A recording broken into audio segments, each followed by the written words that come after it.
성경 말씀 보겠습니다. 시편 32편 5절을 보도록 하겠습니다.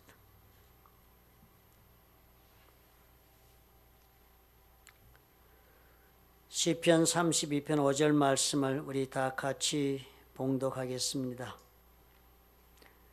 내가 이르기를 내 허물을 여호와께 자복하리라 하고 주께 내 죄를 아뢰고 내 죄악을 숨기지 아니하였더니 곧 주께서 내 죄악을 사하셨나이다. 셀라. 아멘.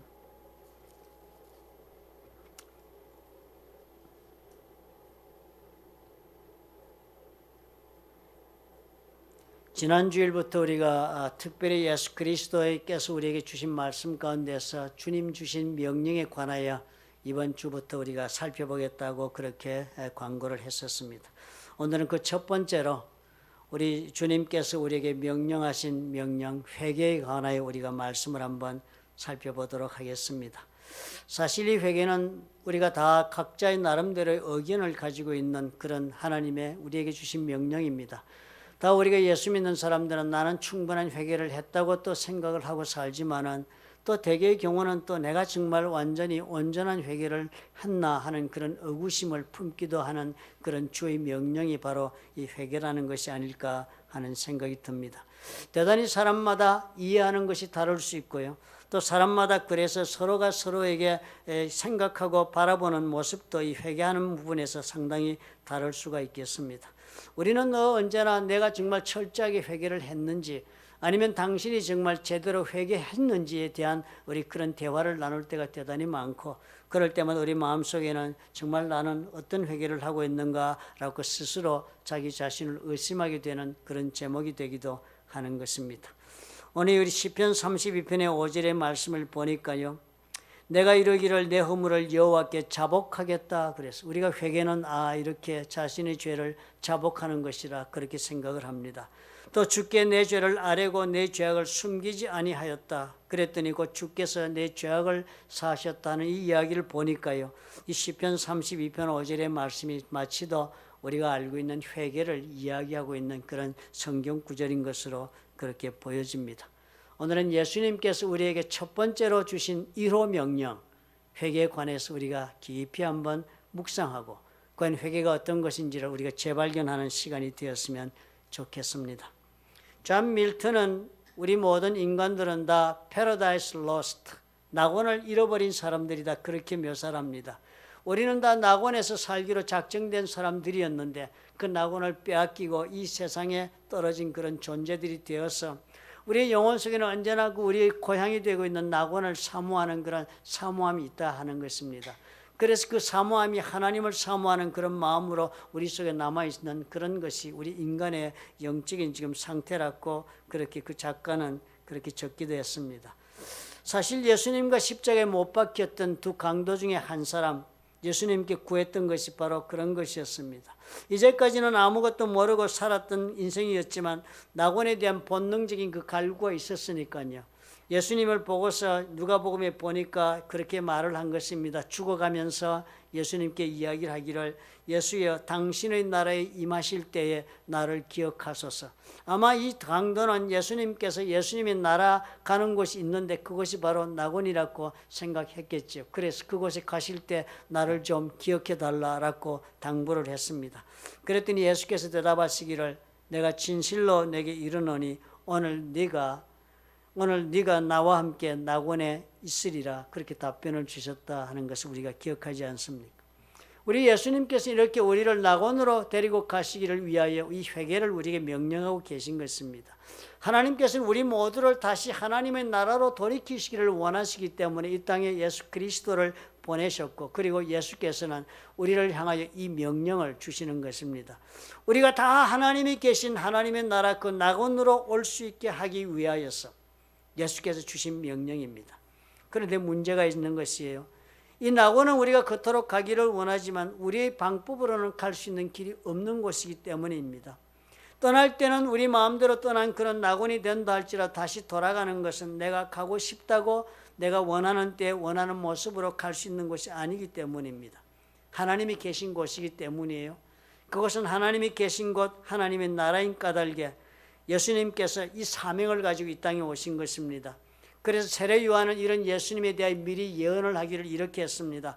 마태복음 3장 1절에 보니까 그때 세례 요한이 이르러 유대 광야에서 전파하여 말하되 회개하라 천국이 가까웠느니라 그랬습니다. 회개하라, 이 회개를 해야 되는 이유를 설명하는 것입니다. 회개를 해야 할 당위성이 있다. 왜냐하면 지금 천국이 너희들 앞에 가까이 와 있기 때문이다 라고 이렇게 세례 요한이 말을 하고 있는 것입니다. 그 당시 유대인들 모두가 다 원하던 것이 무엇이었습니까? 하나님이 약속하신 구세주가 우리 삶 가운데 찾아오셔서 새로운 왕국을 건설하고 그 왕국에 우리가 백성으로 들어갈 수 있도록 해 주실 것을 고대하고 사는 사람이 유대인들이었습니다.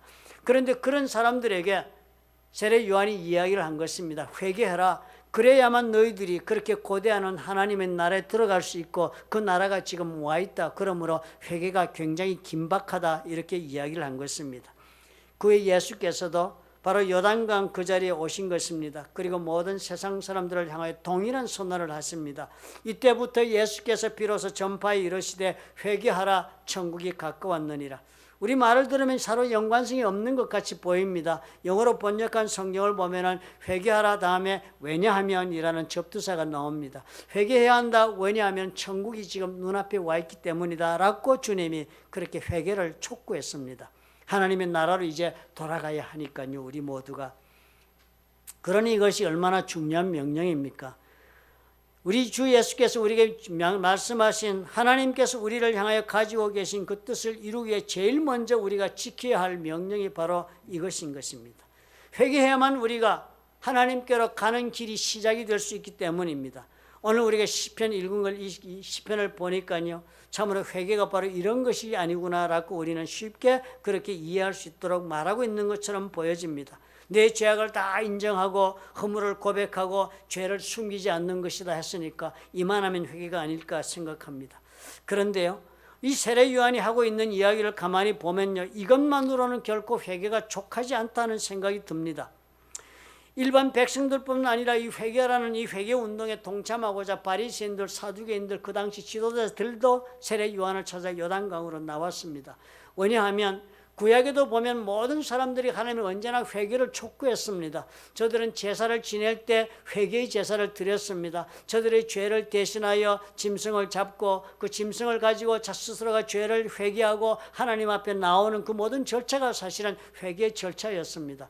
그런데요, 그 모든 하나님 앞에 죄를 지었다는 그 죄의식 때문에 우리 하나님 앞에 용서받아야 한다는 생각 때문에 그 모든 의식을 믿음 가운데 행하고 하나님 앞에 나와서 용서를 받는 일을 행하기보다는 세월이 지나니까 이 모든 회개의 절차가 저들에게 형식적으로 남아있었던 것입니다. 그냥 제사만 드리고 사함을 받는, 용서함 받는 그런 제사만 드리면 우리가 사함을 받는다는 생각에 빠지고 말았습니다.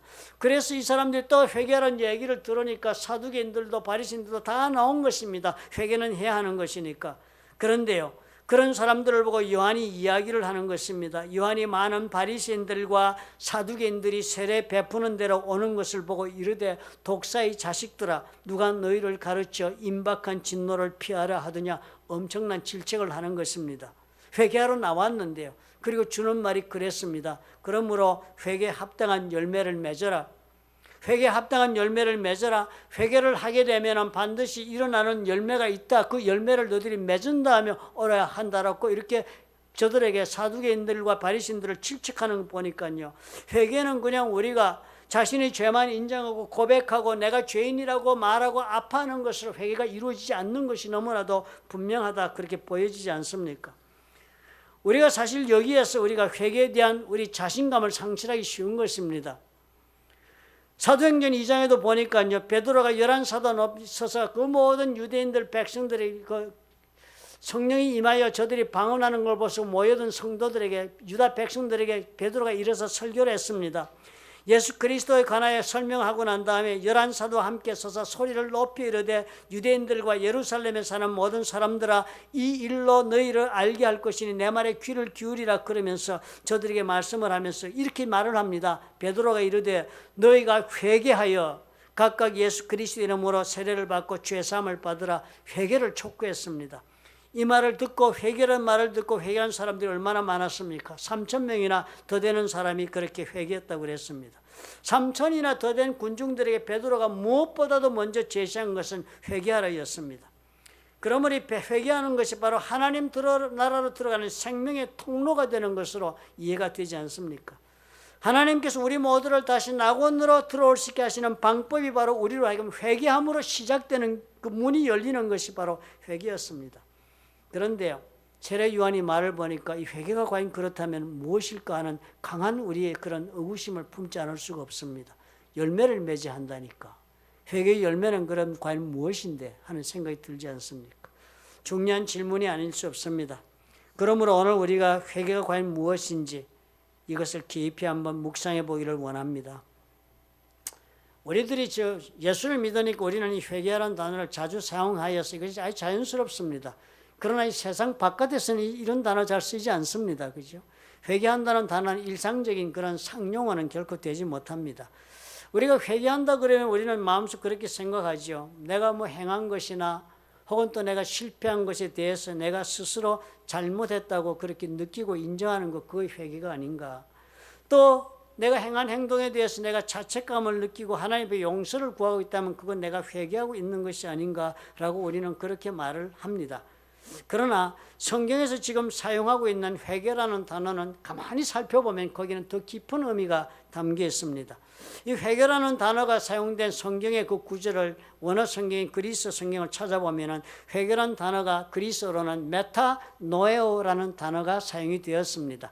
메타노에오라는 단어는 두 가지 단어가 합성된 단어예요. 메타라는 그리스어, 이 메타라는 단어는 돌아선다 하는 뜻입니다. 돌아선다는 단어와 노에오라는 단어는 누스라는 단어에서 왔는데 마인드, 우리 마음을 뜻하는 단어입니다.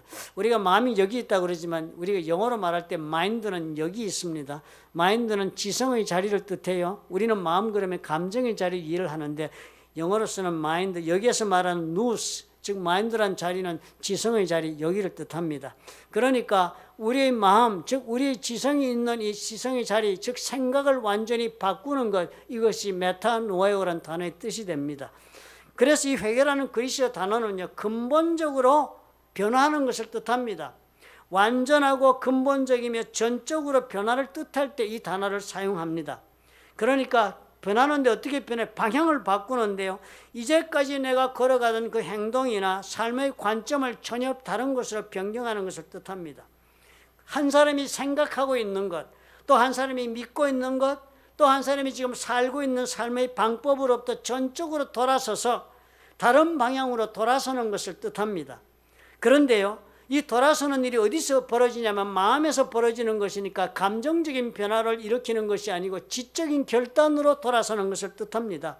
그러니까 회개는 우리는 간단히 생각할 때는 회개할 때는 그냥 마음에 찔림이 슬픔이 있고 뭐 이렇게 해서 우리가 회개하는 것이라고 생각합니다. 그러나 회개라는 것은 성경적 의미로 살펴보면 지적인 결단을 뜻합니다. 많은 사람들이 회개한 모습 간증할 때 우리가 들은 기억이 있어서 우리가 이런 면에서 대단히 혼란스럽기도 하지요. 제가 아는 제 친구 한 분은 옛날에 제가 회사를 서울에 다니고 있을 때 옆방에 한 분이 계셨는데 약사가 있었습니다. 그 미국 회사에 다니고 있었을 때인데요. 그 약사가 같이 얘기를 점심때마다 나누고 하는데 간증을 하는 거예요.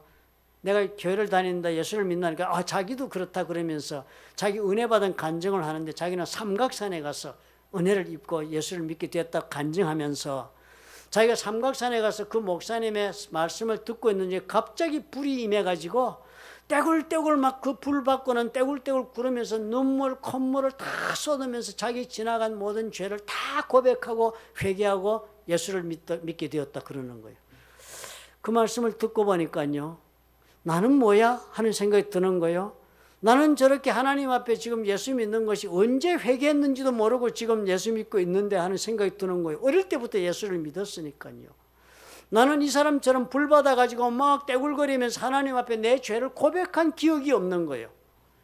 내가 하나님 앞에 기도할 때마다 잘못을 고백하고 이런 적은 있지만 막 이 삶에 그냥 뒤틀림이 있을 정도로 내 감정의 밑바닥까지 뒤집어지면서 하나님 앞에 고백한 적이 없으니까 그 사람의 얘기를 가만히 듣다 보니까 이건 내가 회개한 적이 있나? 나는 과연 회개한 사람인가 하는 의구심이 드는 거예요. 그런데 오늘 말씀 보니까요, 그런 감정이 아니라는 거예요. 메타노에오, 회개라는 단어는 지적인 결정으로 돌아서는 결단을 한 것을 회개라고 한다는 것입니다. 우리가 인생을 살다 보면 후회 없는 사람이 누가 있겠습니까? 우리는 때때로 정말 이래서는 안 되는데 하는 그런 일을 저지르고 죄의식에 사로잡힐 때도 있습니다. 정말 나는 바보 같은 짓을 저질렀다 해서 자책하는 일도 수없이 반복하는 것이 인생입니다. 혹은 또 남에게 내 잘못을 드러나게 되어서 남들 앞에서 정말 수치스러운 모습을 당하게 되니까 내 인생을 후회 속에서 그렇게 자책하며 사는 일도 우리가 겪게 되는 것입니다. 이런 경우 우리가 이런 자책감, 죄의식, 이런 후회가 우리 가슴속에 일어나 있다고 하는 것은 이것을 통해서 우리가 어떻게 해요? 새로운 의지적, 지적 결단을 통해 새로운 삶으로 나갈 수 있는 그런 하나의 신호를 우리가 지금 영적으로 받고 있다는 것을 우리가 발견할 수 있는 것입니다.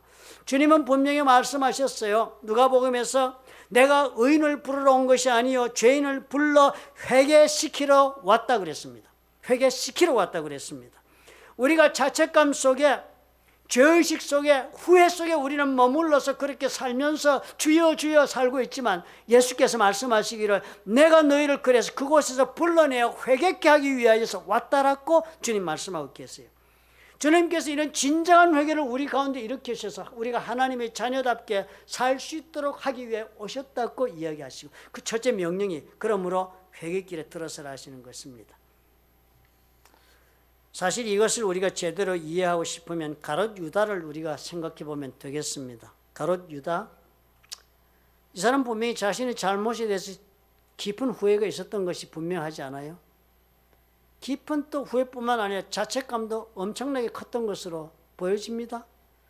자책감 그뿐 아니라 아마 이 사람은 죄의식이 깊이 괴로워했던 것이 분명해 보입니다. 성경의 가롯 유다가 그렇다면 회개한 것일까? 라는 질문을 우리가 해볼 수 있겠습니다. 마태복음에 이 가롯 유다의 상황이 이렇게 적어놓았습니다. 그때 예수를 판 유다가 그의 정죄됨을 보고 스스로 뉘우쳤다고 적혀 있습니다.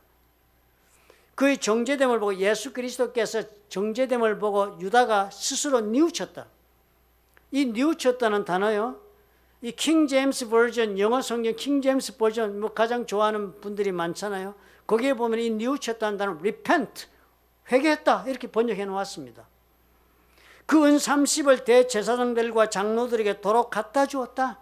죄 지은 것을 회개할 때는 이 원상 복구하러 갖다 주게 되어 있지 않습니까? 구약에 그렇게 가르치고 있잖아요. 이르되 내가 무지한 피를 팔고 죄를 범하였다. 자기가 죄를 지었다고 고백했습니다. 그런데 갔더니 그들이 이르되 그것이 우리에게 무슨 상관이냐, 네가 당하라 하거늘 유다가 은을 성소에 던져놓고 물러가서 스스로 목매어 죽었어요. 자책감이 너무 심해가지고 자신에게 책임을 물은 거예요.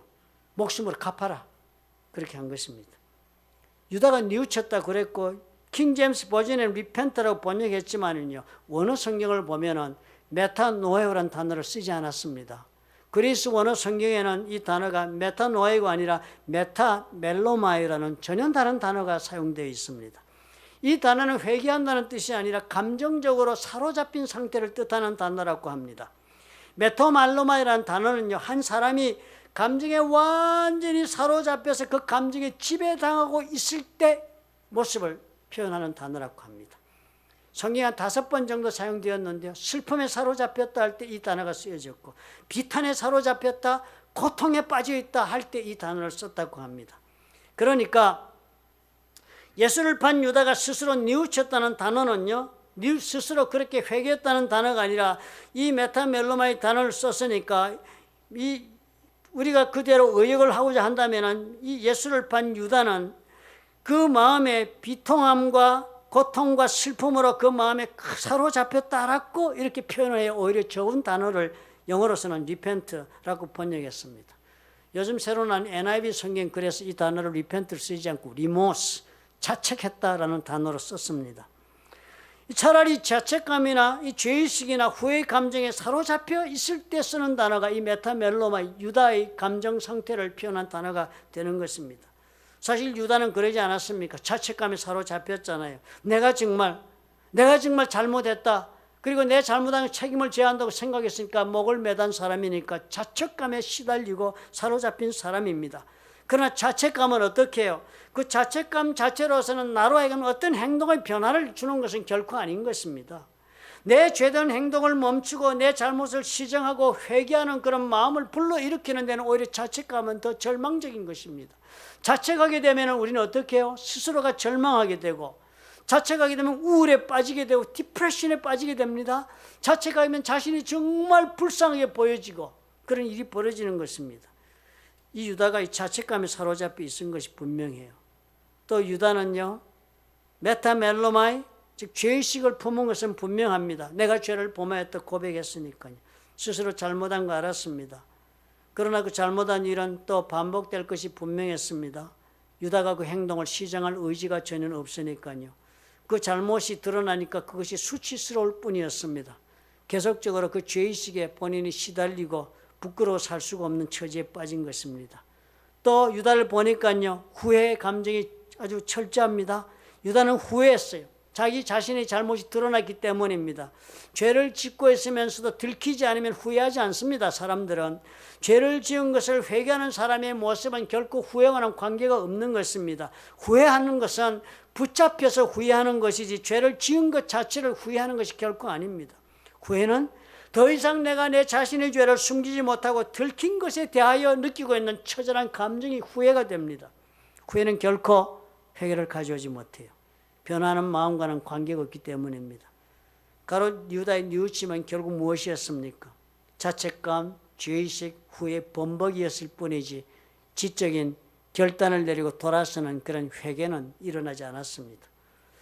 이 모든 회개가 있을 때 우리가 하나님에게로 돌아갈 수가 있습니다. 우리가 아무리 깊은 죄의식 가운데 내가 철저하게 죄진 것을 내가 인식하고 느끼고 있다 할지라도 그 죄의식은 우리를 도와주지 못합니다. 그 죄의식은 우리를 영원한 감옥에 가둬둘 것이에요. 우리는 영원히 변함없이 그 죄의식 때문에 수치 속에 살 것입니다. 그리고는 우리는 그 죄의식 때문에 남들에게 나를 숨기고 그리고 나를 덮고 나를 결코 개방하지 못하고 살 것입니다. 또 자책감은 어떻습니까? 우리를 노예 삼습니다. 내가 잘못을 저지른 데 책임을 져야 한다는 그 생각 때문에 우리가 슬픔에 살도록 이 자책감은 우리를 사로잡아 둡니다.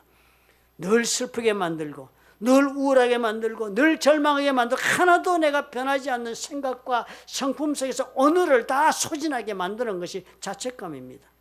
후회요? 이것은 자기 연민 이상이 아닙니다. 자기를 불쌍하게 보고 내가 상실하고 빼앗긴 것이 내가 집중해 있는 것 이상이 더 되지 못하는 것입니다. 내가 정말 이런 죄를 행한 것 때문에 고통받는 상대가 있다든지 내가 지은 이 죄 때문에 정말 하나님과 내 관계는 어떻게 되었는지 하는 생각이 없습니다. 그저 내가 불쌍한 거예요. 후회는 우리를 살려주지 못합니다. 회개는요, 이 모든 것으로부터 벗어나서 전혀 다른 방향으로 내가 걷겠다고 결단하고 선택하는 것이 회개가 되는 것입니다. 내가 이제까지 믿고 있던 것, 내가 이제까지 생각하고 있던 것, 내가 이제까지 살아오던 이 방법으로부터 내가 이젠 돌아서야겠다라고 의지적으로 결단하고 그렇게 돌아서는 것이 회개인 것입니다. 이 회개는 그런 까닭이에요. 그냥 쉽게 일어나지 않습니다. 내 영혼에 고통이 있는 그 뿌리를 찾아가서 그 치유받아야만 이 회개가 일어날 수 있습니다. 이 고통은 대단히 중요합니다. 우리 육체에 고통이 있다는 것은 대단히 중요한 신호지요. 어딘가 이상이 있다는 것을 하나님께서 알려줄 때 아마 이 고통을 쓰시는 것으로 보여집니다. 육체에 고통이 있으면 어딘가 이상이 있어서 고통이 있는데요. 몸에 고통이 있을 때 우리가 두 가지 중에 한 가지 방법을 선택할 수 있습니다. 진통제 먹을 수 있습니다. 진통제는 영어는 참 재밌게 부르더라고요. 페인킬러라고 그래요. 고통을 죽이는 것이 진통제라고. 그런 것 같아요. 아주 몸이 아프고 이럴 때는 그저 진통제 강한 거 먹으면 그저 진통이 사라집니다. 그런데 그렇게 진통제 먹고 진통을 다스리면 그 진통의 효과가 떨어지면 약효가 떨어지면 다시 통증은 다시 드러납니다. 그죠? 또 한 가지 방법은 그 진통의 원인이 된 뿌리를 찾아서 치유하는 것입니다. 고침받는 것입니다. 두 가지 중에 한 가지를 선택해야 합니다. 그죠? 우리 영혼에도 이런 고통이 찾아옵니다. 하나님께서 하나님을 떠나고 죄 가운데 우리가 걸어가고 있을 때는 반드시 우리 영혼에 하나님께서 고통을 주십니다. 이 고통을 일어나게 해서 이 영혼에 일어나는 고통을 가지고 두 가지 중에 한 가지 방법을 우리는 선택할 수 있습니다. 진통제 먹는 사람이 있습니다. 우리가 요즘 다 진통제 잘 먹입니다. 때때로 우리는 진통제를 먹어야 할 경우도 있겠습니다. 왜냐하면 산다는 것이 너무나 힘드니까요. 산다는 것이 다 이것이 온통 상처투성이고 돌아보니까 그렇지 않습니까? 내 주변에 살아가는 사람들 내 삶을 들여다보면 온통 내 삶이 상처투성이야. 온통 내 삶이 아프고 우울하고 병들고 정말 하나님 앞에서 정말 낙심되는 것이 한두 가지가 아닌 것이 내 인생이니까 때때로 우리는 어떻게 격려가 필요합니다. 때때로 우리는 칭찬도 필요하고 때때로 우리는 인정도 필요합니다. 우린 진통제가 필요해요. 세상이 힘드니까. 그렇지만 진통제만 먹고 있으면 내 영혼의 고통의 뿌리를 치료하지 못해서 해결받지 못하는 것입니다. 내 영혼 속에 깊이 생긴 이 고통의 모든 문제를 뿌리를 알고 치유받아야만 내가 새로운 삶을 살 수 있는데 하나님 앞에서 그저 이대로도 괜찮다. 우리 주님이 나를 위해 죽으셨다. 그래서 그 죄를 내 씻으시고 우리 하나님 나를 살리셨다. 이 말에 그냥 도취하고 위로받고 그것으로 격려받고 사는 것이 신앙생활의 전부면은 매일 진통제 먹고 사는 사람과 하나 다른 것이 없는 영적인 해결이 없는 그런 상태 속에 사는 것과 다름이 없는 것입니다. 내 영혼에 찾아오는 통증에 있을 때 그 뿌리를 우리가 볼 수 있는 용기가 있어야 하는 것입니다. 내 영혼의 통증의 그 뿌리가 어디 있는가를 찾아갈 줄 아는 용기가 있어야 하는 것입니다. 우리가 듣기에는 괴로운 이야기를 들었고 괴로운 지적을 받았다 할지라도 이 고통의 진원이 어디에서 일어나는가를 살펴볼 수 있는 영적인 담대함이 있을 때 우리는 회개의 길을 들었을 수가 있습니다. 사도행전 2장 37절 38절에 적혀있는 구절이 바로 이 모습을 알려줍니다. 사도행전 2장 36절에 말씀을 다 베드로가 군중들에게 전했습니다. 그런즉 이스라엘 온 집안 확실히 알지니 너희가 십자가에 못 박은 이 예수를 하나님이 주와 그리스도가 되게 하셨느니라. 그리고 사실대로 있는 사건 그대로 다 전달했습니다. 그랬더니 그 말을 듣고요, 그 군중들이 이렇게 말을 합니다. 그들이 이 말을 듣고 마음에 찔려 베드로와 다른 사도들에게 물어 이르되 형제들이여 우리가 어찌할꼬. 마음이 찔려서요. 그 말을 들으니까 마음이 너무 찔리고 아픈 거예요. 그러니까 그 사람들이 그렇다면 우리가 어찌해야 좋을까? 라고 물어본 것입니다. 그랬더니 베드로가 이르되 너희가 회개하여 각각 예수 그리스도 이름으로 세례를 받고 죄사함을 받고 이래서 변화가 일어난 일이 들었어요. 회개의 역사가 벌어집니다. 그런데 그들이 이 말을 듣고 마음에 찔려, 이 찔렸다는 단어는 이 성경 원어를 보니까 카타누소라는 단어가 사용되어 있는데 제가 사전을 찾아보니까 성경에 딱 한 번 사용된 거예요.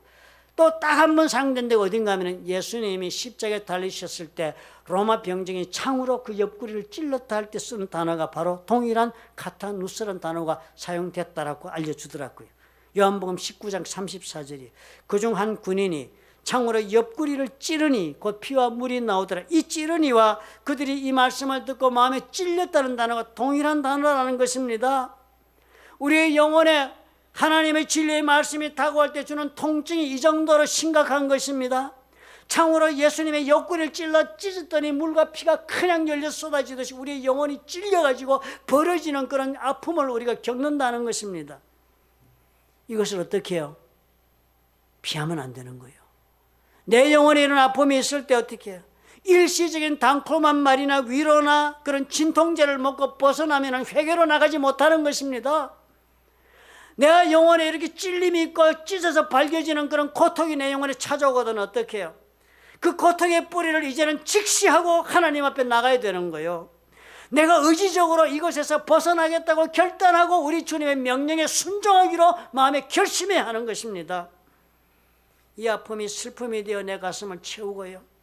더 이상 이 아픔 때문에 내가 하나님을 슬프게 만들고 하나님을 멀리 사는 이 슬픈 자리에서 내가 완전히 이제는 돌아서야겠다는 결단으로 의지적인 용기를 가지고 결단을 내는 그런 과정이 내 영혼 속에서 벌어져야 회개가 이루어질 수 있다는 것입니다. 회개는 그저 깊은 감동 가운데 일어나는 게 아니네요. 회개는 그저 성령의 불 받아서 콧물 눈물 했을 때 일어나는 것이 회개가 아니네요. 내 영혼의 깊은 찔림 때문에 마치 예수께서 옆구리에 창으로 만져 살이 찢게 피와 물이 쏟기듯이 내 영혼이 찢어졌을 때 그 아픔 가운데 내가 하나님을 찾고 우리 하나님의 은혜를 구할 때 그때 임하는 것이 회개네요. 예수님이 회개하라고 명령하시는 거예요. 회개하라. 네 영혼을 찢어라. 하나님께서 이런 회개를 우리 속에 일으키시기를 원하세요. 예수님이 제일 먼저 우리 명령한 이 회개가 있어야겠다. 이 회개가 있으면 너는 하나님 나라에 들어갈 수 있다 했습니다. 우리 하나님과의 관계를 회복하기 위한 첫 번째 단추가 이 회개라 하십니다. 회개하라. 하나님이 다스리는 나라에 들어가야 한다. 네 영혼을 찢어라. 주님 오늘도 우리에게 말씀하십니다. 우리 기도하겠습니다. 좋으신 아버지 하나님 감사합니다. 우리가 하나님 앞에 주님의 깊이 다시 우리 자신을 돌아볼 수 있는 기회가 되게 하시니 감사합니다. 아버지 앞에 진정한 회개, 우리 주님 말씀하시는 회개의 의미를 우리가 알아 아버지 앞에 그 명령에 순종하는 선택을 의지적으로 결단할 수 있는 우리가 될 수 있도록 아버지께서 도와주시옵소서. 하나님 은혜를 감사하고 예수님 이름으로 기도합나이다. 아멘.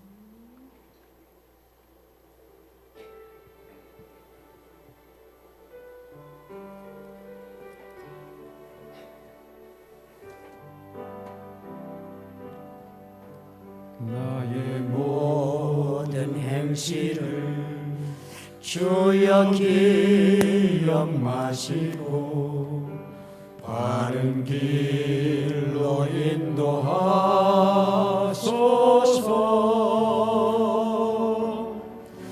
기쁠 때나 슬플 때 나와 동행하시며 밤낮으로 인도하소서.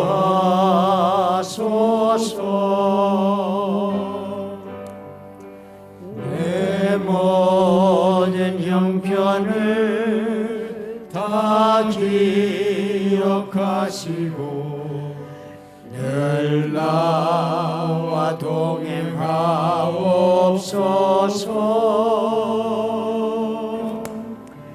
나의 생명 주 앞에 남김없이 드리니 주여 나를 지켜주소서.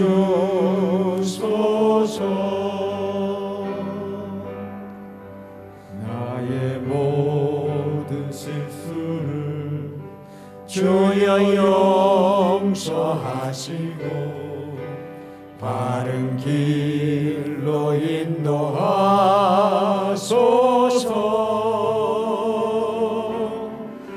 주의 크신 사랑과 하늘나라 영광을 나도